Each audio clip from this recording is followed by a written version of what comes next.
If we've heard it once, we've heard it 1,000 times. I know I need to follow up, but I don't want to be pushy. She said she was interested. Should I just wait for her to reach out to me? I'm just going to wait a little bit before I follow up with him because I don't want him to think that I'm pushing. Yes, the fear of being pushy is real, and it stops so many network marketers from achieving success in their business. In this episode, we're going to share our best network marketing tips for how to be professional, not pushy, in your follow-up so that you can enroll more customers and team members into your business. So stay tuned.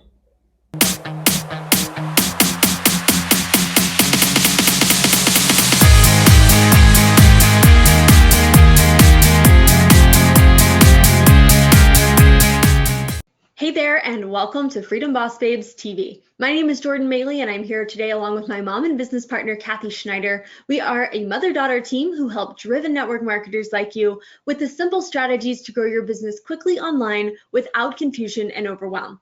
Together, we've personally enrolled over 600 people into our business. We've built teams that exceed $1 million in sales volume and won the award for the fastest growing team in our company for 5 years in a row. If you get value from this video, be sure to give it a thumbs up. And if you're new here, go ahead and hit that subscribe button because we put out brand new training videos and free resources on this channel every single week. We've listed out all the points covered in this video, along with all the details for how you can grab a free copy of our professional follow-up script that converts in the description below. So feel free to check that out at any time. Today, we're going to be talking about are you being professional or pushy in your follow-up?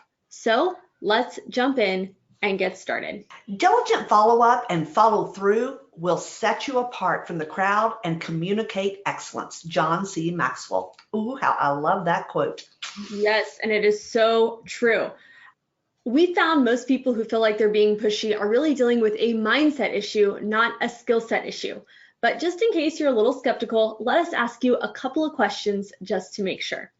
Do you commonly reach back out to people every few days, even after they've adamantly told you, don't ever contact me like this again? Do you follow up with prospects 3 to 5 times a day, sending multiple texts, emails, phone calls, etc., until you get a response? Do you use high-pressure sales tactics like fear of loss and sensational promises you can't deliver on to close your prospects? And do you show up unannounced at their home or their place of business when they don't respond to your other forms of communication?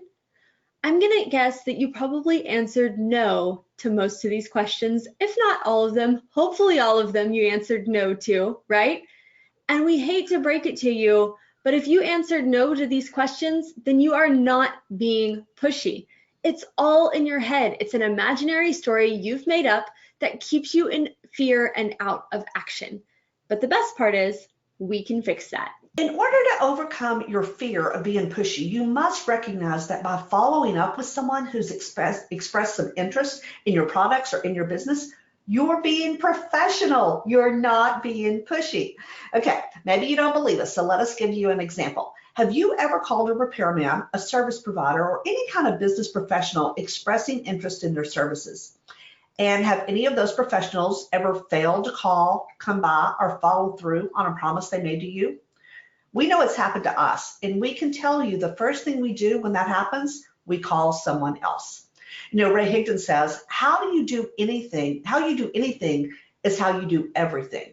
Oh, how we agree with that statement. And when someone tells us they will follow up and then fails to do so, we regard them as unprofessional and call into question the quality of their services. The bottom line, we want to do business with people who follow up when they say they're going to. And when they follow up unexpectedly, when they give us a call to check and see if we have any questions or to see if there's anything they can help us with, well, that's just a bonus. So in order to continue working to overcome your fear of being pushy, commit to daily personal and professional development, building your own belief in yourself, your company, and the network marketing industry, and honing your skills so that you can move forward confident in your ability to build your business like a professional. So we've already established that in the business world, doing what you said you're going to do is professional, not pushy.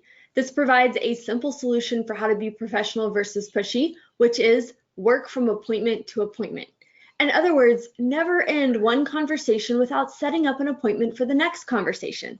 We share the word-for-word script we use in every step of the follow-up process in our professional follow-up script that converts. Remember, you can grab it below this video at any time. But let us explain what we mean. It's important to remember the purpose of follow-up is to lead your prospect through the decision-making process until they reach the best decision for them. When we start looking at follow-up in this way, as opposed to using follow-up to get the prospect to buy or join, it changes our entire focus. Your job is simply to lead them through the best decision-making process, which usually takes 5 to 12 exposures to your business or your products. Your decision-making process will look different depending on what tools you have available in your company, but the premise is the same. Every 24 to 48 hours, introduce your prospect to the next step in the process and continue to do so until they arrive at a decision. It's important to remember you are the expert, not your prospect. When people aren't clear on what to do, they usually do nothing. For this reason, it's your job to become very clear on what the next step is and let your prospect know. Remember, even a no is really a not now. So unless someone explicitly says, never ever contact me about this ever again, we always ask if we can follow up again at a later time. And at worst, if the timing really is not right for them, the next step may be for them to simply get on our email list so that they can stay in touch with updates. And then we'll follow up with them again in 30 to 60 days. When we tell our prospects what the next step is, they are grateful. It eliminates confusion and it makes it clear to them what they can expect. So in our professional follow-up script that converts, we share word for word how to lead your prospect to the next step by telling them what that is in a way that positions you as the professional and makes your prospect grateful for the clarity. So make sure you grab a copy at freedombossbabes.com/13. Okay, question of the week. What's the average number of exposures for a prospect to make a decision? Do you know the answer? Chime in your thoughts in the comments, and we can't wait to see what you think. See you right back here, same time, same place, for the next episode of Freedom Boss Babes TV. If we've heard it once, we've heard it 1,000 times. It's not your turn.